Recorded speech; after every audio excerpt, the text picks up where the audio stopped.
Hello students, good morning. आज sugar cane paste के बारे में बात करते हैं। शुगर कैन वाइट फ्लाई जो लेक्चर नंबर 13 है। जो इसका जो पेस्ट है ये पौधे को बहुत अधिक नुकसान पहुंचाता है, खासकर जो गन्ने का जो शुगर कैन का पौधा होता है उसको। जो ये है ये वाइट फ्लाई आप देख सकते हो। एंड जो इसका जो डैमेज अधिक होने पर जो ये पत्ती ऐसे बदल जाती है।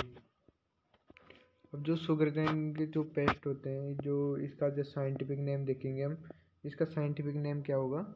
एलिरोलोबस बोरोडेंसिस। एलिरोलोबस बोरोडेंसिस। और इसकी फैमिली क्या होगी?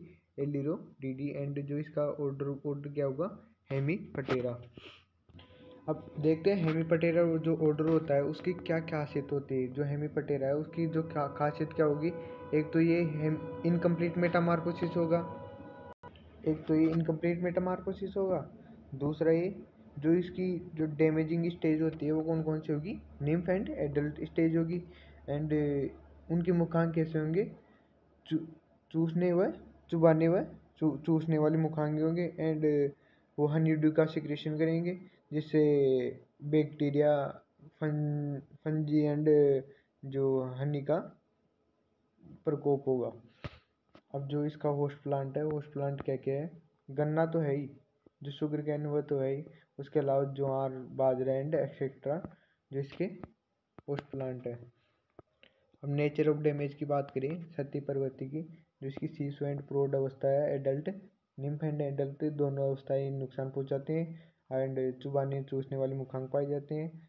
अब उच्च आर्द्र जलभराव का कारण अधिक संक्रमण होता है तथा कम नाइट्रोजन के कारण जो इसका जो क्या है प्रकोप अधिक होता है। एंड जो पायरिला पेस्ट था उसमें क्या था? जो अधिक नाइट्रोजन के कारण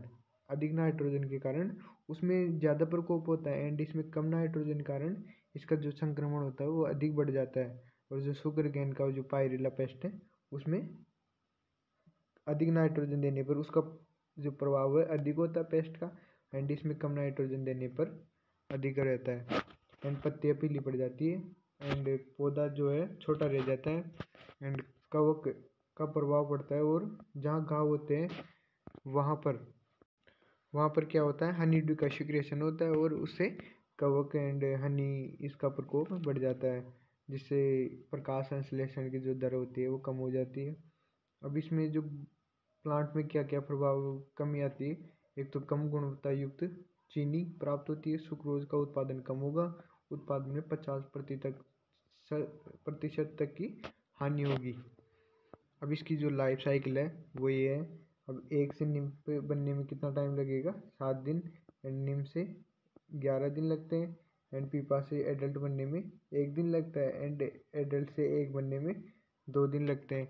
इसमें कौन सा मेटामॉर्फोसिस पाया जाता है? एंड 9 जनरेशन इन ईयर, 9 मतलब एक साल में 9 जनरेशन पाई जाती है।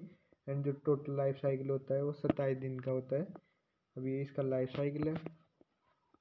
अब मैंने बोला था उसमें हेमीपटेरा ऑर्डर में इनकम्प्लीट मेटामॉर्फोसिस पाया जाता है, लेकिन यह एक अपवाद है शुगर केन वाइट फ्लाई का जिसमें कंप्लीट मेटामॉर्फोसिस पाया जाता है। हेमीपटेरा जो ऑर्डर होते हुए इसमें कंप्लीट मेटामॉर्फोसिस होता है।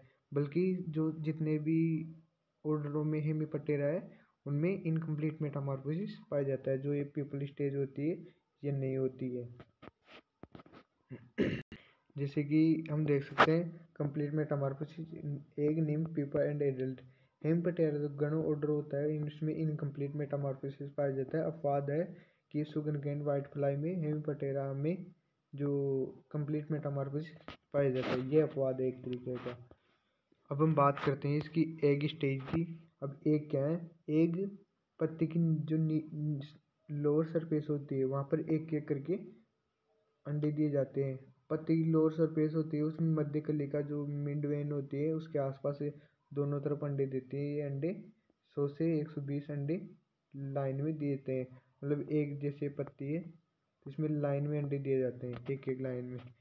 अब अंडे के ऊपर एक छोटी सी संरचना बनती है जो पत्ती से चिपके रहती है, जिसे पेंडिकल कहते हैं। जो पत्ती होती है ये जैसे कि पत्ती है। अब ये अंडा इससे ऐसे चेक रहता है। अब अंडे का रंग कैसे होगा? अंडे का रंग पीला, फिर भूरा, फिर काला हो जाता है। जो अंडे का रंग होता है वो 3 बार बदलता है, एक बार शुरुआत में पीला रहेगा, फिर भूरा एंड फिर काला हो जाता है। अब अंडे का आकार की बात करें तो अंडे का आकार होता है 0.3 mm। अब इसमें आता है बात निम्ब की। निम्ब जिसको हम बोलते हैं कैटरपिलर, सीसू या सुंडी। अब जो कैटरपिलर होता है उसका आकार कितना होता है निम्ब का? 0.31 mm, और इसका रंग होता है पीला। अब इसमें 3 मोल्टिंग पाई जाती है। मोल्टिंग का तो आप जानते होंगे, त्वचा निर्मोचन होने के बाद इसका आकार होता है जो 0.31 से होकर 2 mm हो जाता है। अब प्यूपल स्टेज है 3 स्टेज। यह सफ़ेद रेशम कोकून बनाता है। यह प्यूपाग्रन दूसर होता है। ये वक्स पर टी मार्किंग पाई जाती है, मतलब टी प्रकार की मार्किंग पाई जाती है वक्स पर। अब बात करें एडल्ट की। जो ये एडल्ट है, एडल्ट का आकार कितना होता है? 2.5 mm, तथा पंखों का जो फैलाव होता है वो 3 mm तक होता है। इसका रंग कैसा होगा? पीला होता है, तथा इसका शरीर पर सफ़ेद पाउडर लगा होता है, इसलिए इसे वाइट फ्लाई कहते हैं। जो शुगर कैन वाइट फ्लाई है इसलिए कहते हैं क्योंकि इसके शरीर पर सफ़ेद, जिसके हाथ लगाने पर पाउडर पाउडर सा आता है, इसलिए इसे वाइट फ्लाई कहते हैं। जैसे कि वाइट फ्लाई ये देख सकते हो, ये पौधे में मतलब जो चुबा के एंड चूसने वाले मुखांग होते हैं, जो है पौधे से रस चूसती है। एंड जो इसका ये पौधा अधिक डैमेज हो जाता है तो ऐसे दिखाई देता है। ये पौधे से रस चूसकर जो पौधे में जो हरित लवक होता है वो पूरा समाप्त हो जाता है। उसके बाद पौधा लाल लाल सा ऐसे दिखाई देने लगता है। अब इसका मैनेजमेंट देखते हैं। मैनेजमेंट होता है सबसे इम्पोर्टेंट। अभी जो अवॉइड रिटर्न क्रॉप होती है, जैसे गन्ना की फसल की कटाई के बाद जो गन्ने क्रॉप होती है उसमें क्या होता है, जो इसकी कटाई के बाद जो इसकी वृद्धि के लिए रिटर्न क्रॉप का उपयोग किया जाता है। अब इसमें बात करते हैं आगे। ड्रेनेज मतलब जो ये पानी जल भराव होता है वहाँ पर इसका प्रकोप, इस कीट का प्रकोप अधिक होता है, इसलिए ड्रेनेज जल निकास की व्यवस्था होनी चाहिए। खेत से जल निकास की व्यवस्था होनी चाहिए। एंड बैलेंस्ड नाइट्रोजन डोज, इसमें कम नाइट्रोजन देने से वाइट फ्लाई का जो डैमेज होता है वो अधिक हो जाता है, तथा अधिक नाइट्रोजन देने से जो पायरिल्ला शुगर कैन पायरिल्ला है उसका प्रकोप बढ़ जाता है। इसलिए बैलेंस से सामान्य नाइट्रोजन का उपयोग करना चाहिए, नाइट्रोजन की सामान्य मात्रा रखें। और अब बात आती है आगे, डिस्ट्रॉय लीव विथ एग्स। जिन पत्तियों पर अंडे दिए जाते हैं, जिन पत्तियों पर प्रौढ़ मादा प्रौढ़ अंडे देते हैं उन पत्तियों को हटाकर नष्ट कर देते हैं। And resistant varieties, resistant variety कौन सी है? CO258 and CO3825 and 975। अब कुछ स्प्रे हैं जो खड़ी फसल में इसका प्रयोग किया जाता है 1200 लीटर पानी में प्रति हेक्टेयर के हिसाब से। Imidacloprid and 20 SL and triazophos malathion 40-50 cc। जो इमिडाक्लोर है वो 100 ml प्रति हेक्टेयर के हिसाब से देते हैं। जो ट्राइजोफोस है वो 1.5 लीटर पानी में, एंड मेलाथियन 2.5 लीटर 1200 लीटर प्रति हेक्टेयर की दर से दिया जाता है। अब हम इसके बाद में बात करेंगे जो शुगर कैन सूट बोरर है उसका, जिस अली सूट बोरर भी कहते हैं उसको। जो नेक्स्ट टॉपिक होगा हमारा लेक्चर जो 14, उसमें 14 उसमें बात करते हैं सूट बोरर की। Thank you.